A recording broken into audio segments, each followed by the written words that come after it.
Unless you come, will you meet me here again?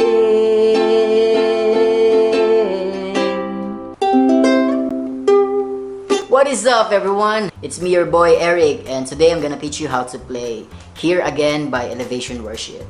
And this song is requested by Valerie Joy, and she said she wants to learn how to play Here Again. So here it is on ukulele.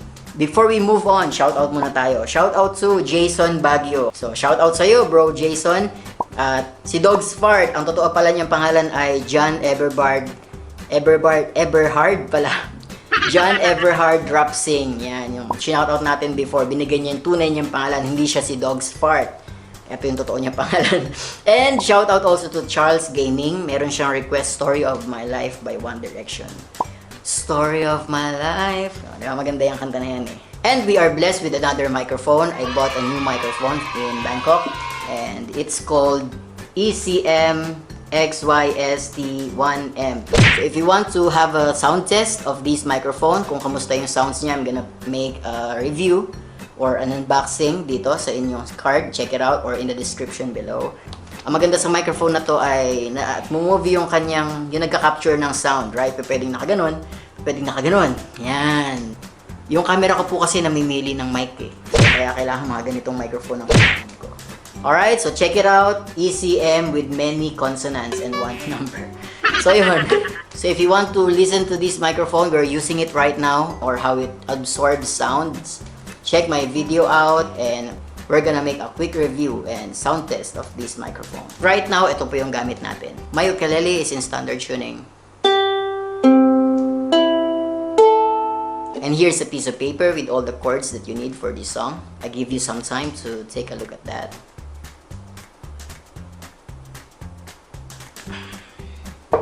We are playing in key of C. So we have C, we have G, A minor, and F. Yan lang po lahat. Those are the chords that we need for this song. I'm giving you a quick tutorial. C, ito lang po. 3rd fret and yung pinakababang string. G, 2nd fret, dalawang finger, 1 and 2 dito. And the 3rd fret, ito dito sa string na to. Pangatlo. We have A minor. A minor is here, 2nd fret, pinakataas na string. And F, madali lang, hindi na po natin kailangang alisin to. Don't remove your finger right here and put your finger, your number 1 finger in the 1st fret. Ito sa string na to, sa pangatlo. Okay? Alright? That's all. Alright, let me walk you through the song. Let's begin. Alright, so let's go to the strumming pattern. The strumming pattern I suggest for this song is down, down, up, up, up, down. Let's practice.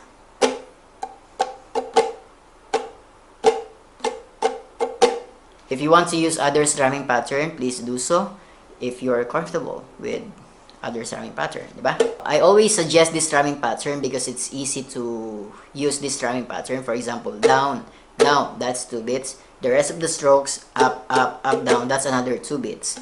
So if you want to separate, chords with 2 beats, and you can actually use down, down, that's 2 beats, and then when you shift the chords, use another down, down. So inulit mo lang yung down, down, and that's 4 beats in total. The intro of the song, we have G, A minor, and F. 2 beats for G, 2 beats for A minor, and 4 beats for F. So it sounds like this.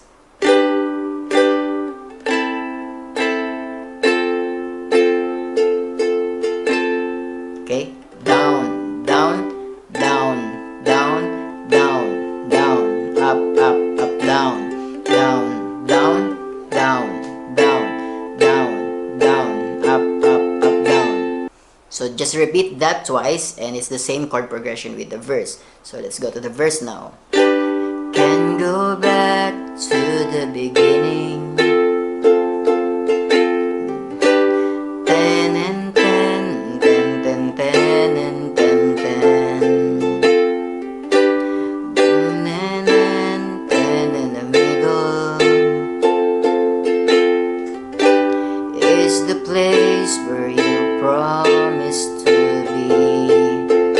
There's an extra F, so after the F, add another F. Down, Sa part ng is the place where you promised to be. F.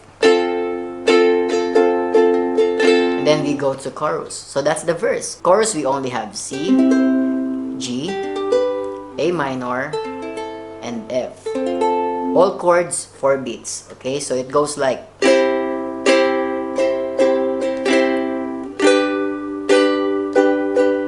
A minor and F. And let's try to put the lyrics. Not enough unless you come. Will you meet me here again? Ulitin lang. Ta-na-na-nan, ta-na-na-nan, ta-na-na-na-na-na. Then go to intro or instrumental. Same chords lang po. We have G, A minor, and F. Then G, A minor, and F. And let's go now to the verse 2. Same chords with the verse 1 and intro. As I walk now through the valley, let your love continue.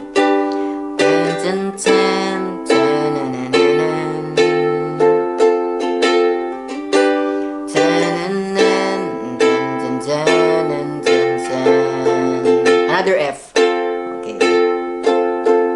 So don't forget that extra F. Ganon din yung sa original song. But the original song has a different key. We put it in C because it's easier in C. Okay? And after that, we go to chorus again. The second chorus, it's the same chord progression with the first chorus. Okay? But you need to sing it higher if you want to build the dynamics of the song. So it goes like, I'm not enough unless you come. Will you meet me here again? Parang ganon.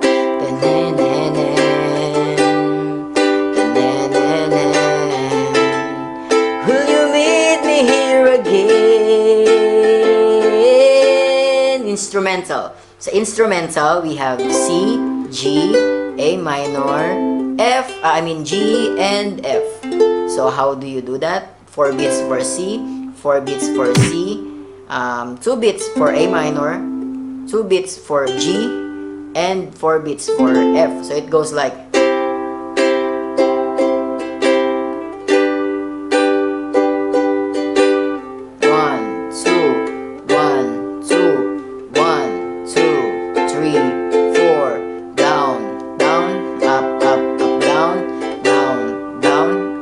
instrumental pa rin tayo. Down, down, down, down, and down, down, up, up, up, down. Papunta to dun sa may, it's going to not for a minute. Diba? Down, and down, down, down, down, and down, down, up, up, up, down. Actually, that's the chords of the bridge.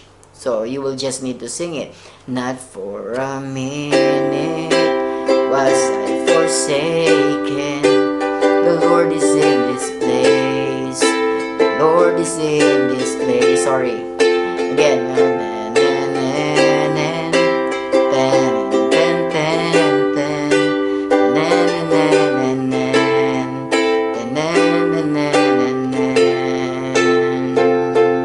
So you just need to repeat that once again. So not for a minute. Ganun yung pasok niya.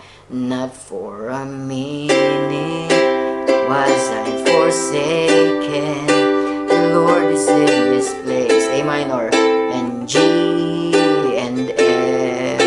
Up, up, up, down, then, up, up, and then, up, up, up, down, down, down, and down, down, and down, down, up, up, up, down. And after that, you can go to the chorus. If you want that kind of arrangement, you can arrange it by your own. So what do you want to learn next? Please comment down below and let me know. Alright? And if you're interested in seeing my future videos, Please subscribe this channel, ring the bell, and give me a thumbs up.